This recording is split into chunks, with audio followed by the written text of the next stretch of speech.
Hello everybody, welcome back to another ASMR video. I know it's been a few months since I posted on this channel, like 9 months I believe, which is kind of crazy because if you think about it, I could have had a child in that amount of time from conception to birth, but I didn't, although my life, there's been a lot of life changes in that amount of time, but honestly I'm exaggerating, nothing too crazy. But yeah, so I thought I'd come on here for a little bit to catch up and maybe talk about some of the books I've read in the last 9 months or so. Not that I've read a whole lot, but so yeah, gonna make this kind of quick because I have dinner reservations in about an hour, which means I gotta probably leave in like half an hour, but it should be all good. Okay, so the first book I want to show you is this book right here. It's called Dopamine Nation by Anna Lembeck or something. So you could probably infer from the title what the book is about. It's about addiction, essentially. The author is a psychologist, I believe, and much of the book is her talking about experiences that she's had with patients. Her patients battling addiction, all types of different addictions, in fact, but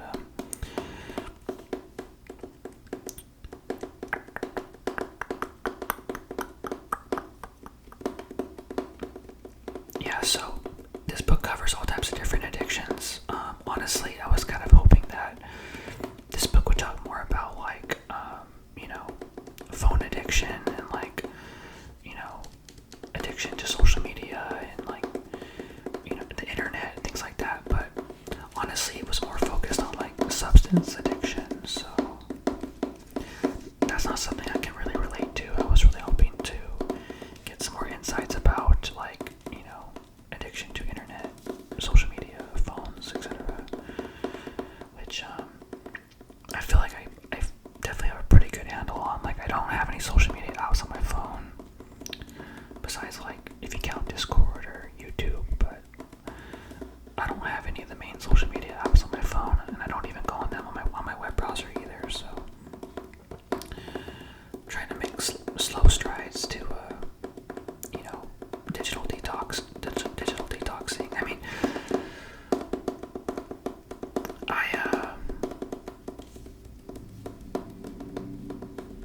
don't remember what I was gonna say, but yeah, like digital minimalism is like a topic I'm very interested in. What I was gonna say was I cannot watch short form content. I mean, on YouTube it's manageable because like the shorts, there's only like a dozen or so of them on my homepage. It's not like an infinite scroll, At least I don't let it become an infinite scroll. But I could never go on TikTok or Reels or anything like that. It just like my brain cannot like process things that fast, and to have to process a new video every 2 seconds is just like I can't operate that way. So thankfully I have no urge to go look at short form content or anything like that. So thank God for that. Alright, we gotta move a little quicker here. So the next 4 books I read was this quartet right here. This is the Giver Quartet, and I'm willing to bet a lot of you have probably read the first book. The first book came out in 1993, and it was required reading, and like typically like sixth grade is typically when you would read this book. I know a lot of people have. I did when I was in 6th grade, but a lot of people don't know that it's actually a quartet. There's actually 3 other books, and I think the reason why there's not a whole lot of awareness around it is because it took the author 19 years to complete the series. So the second book, in fact I'll pull it out here. So for the sake of time I won't show the first book because we all know what that is, but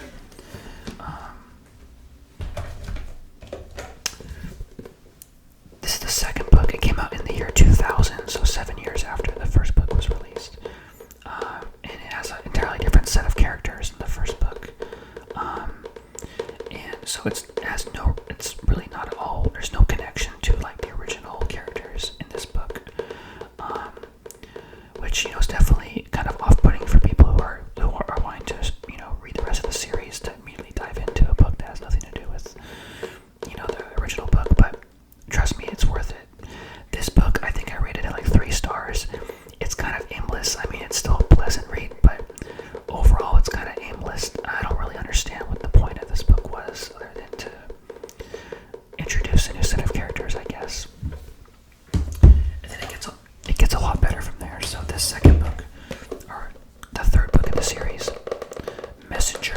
is a really good book. It's short and sweet, only 140 pages. You probably could read it in a day if you read fast. I don't read fast, unfortunately, but I give this book about 4.5 stars. It's a really great book. There's like 3 main plot points that are happening, and they're all like very interesting plot points. You know, it doesn't seem aimless at all. And I would say like perhaps 2 of those plot points get resolved by the end of the book, and there's one loose end, which, given this book came out in 2004, so 4 years after the last book. The next book didn't come out until 2012, so I can see why some readers of this were like, "What the heck? Like they never resolved that one plot, plot point." But trust me, they did, or she did, the author did. So from what I read online, okay, so this 4th book is called Sun. It's much longer than the previous 3 books. It's like 300 something pages.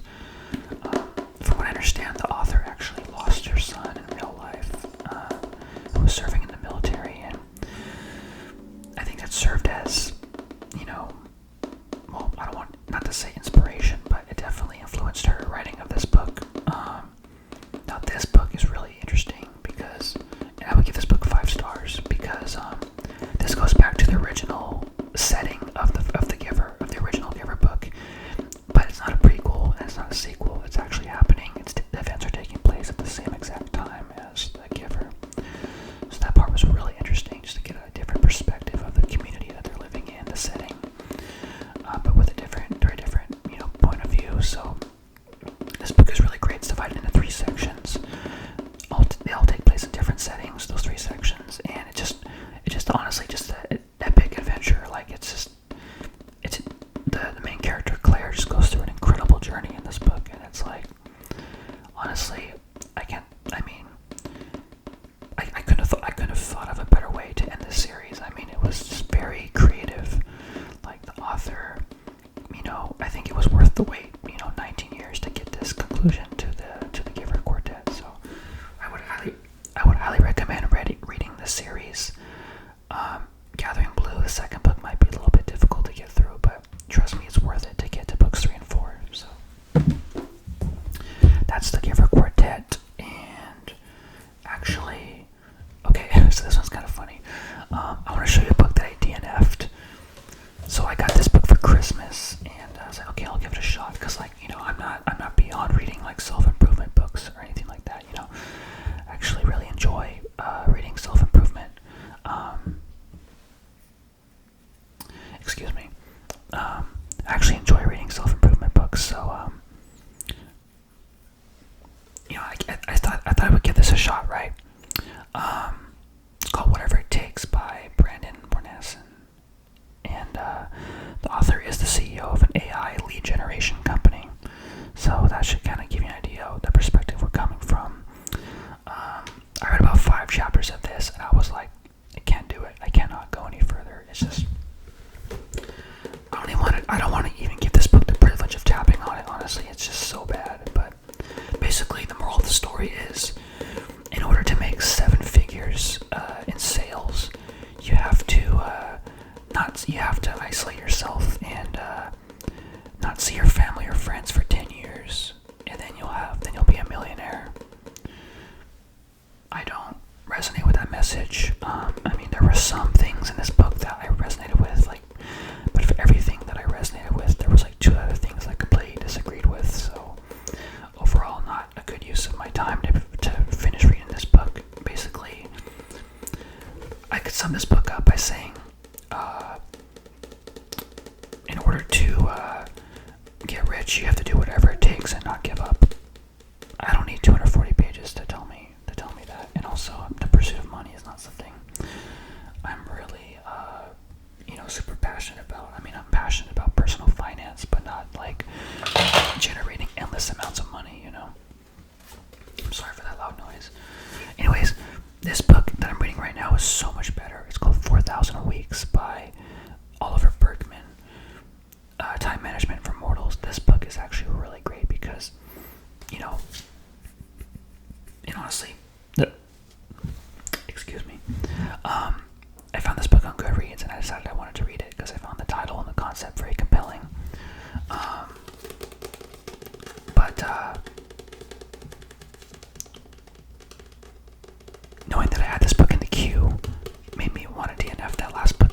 because it's like, man, I cannot stop with the burps. Knowing that we only have about 4,000 weeks to live, which is about 80 years, it's like, why would I spend my precious time reading something I don't find compelling? You know what I mean? Something I don't resonate with. But this book I resonate with a lot because it's been on my mind lately. Like, you know, thinking about how many different things I want to do, how many things in life I've already tried and liked, realizing that I can't do every single thing I want to do. You know, like just working 40 hours a week.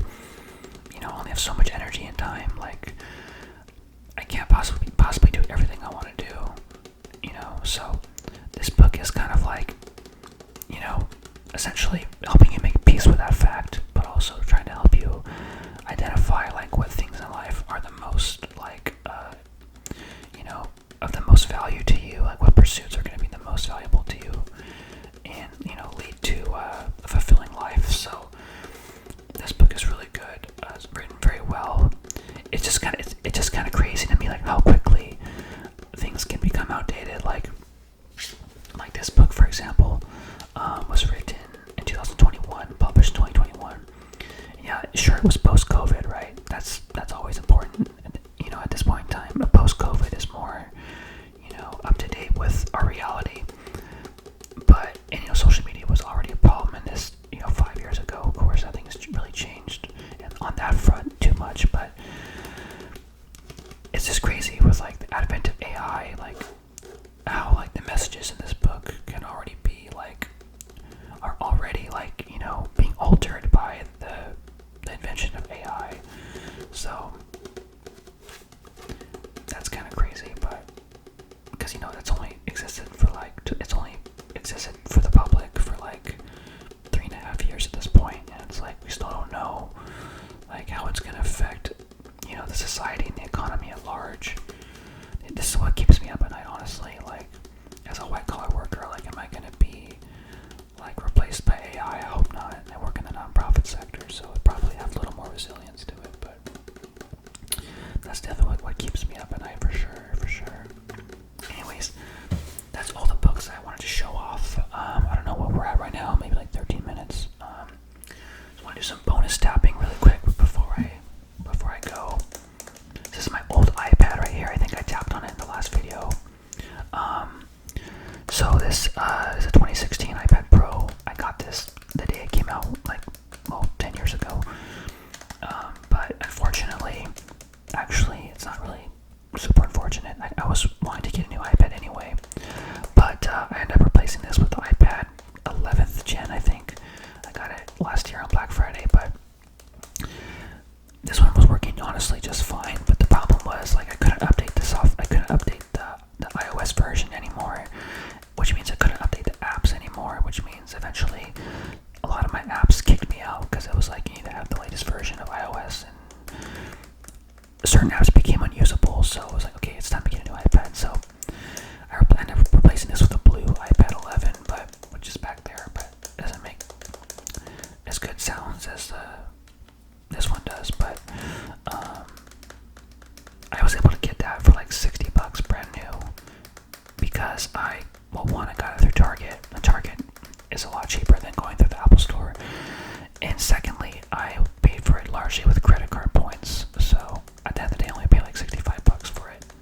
Pretty good deal. Oh yeah, I think I tapped on this in the last video as well. Just a box of Dove soap, which I still haven't opened. I use different body wash. Which one I'm using? Like, yeah, I use like Bath and Body Works body wash. So like, I'm not using this right now. I typically don't use bar soap unless I'm like traveling. You know, like at a hotel or something.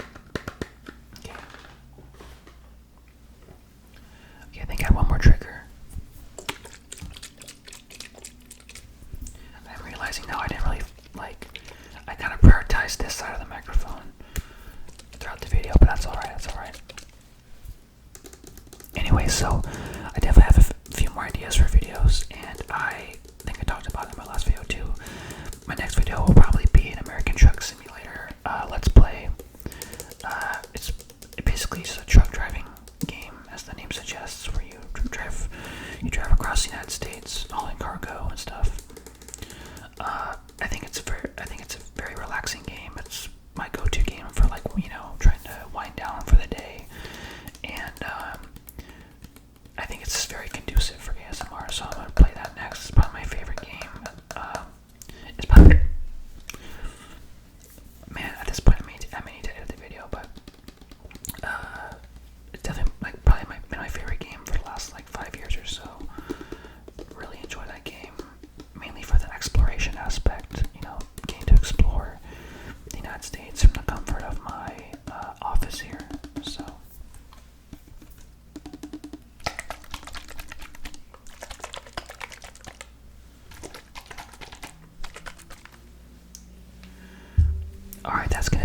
video today.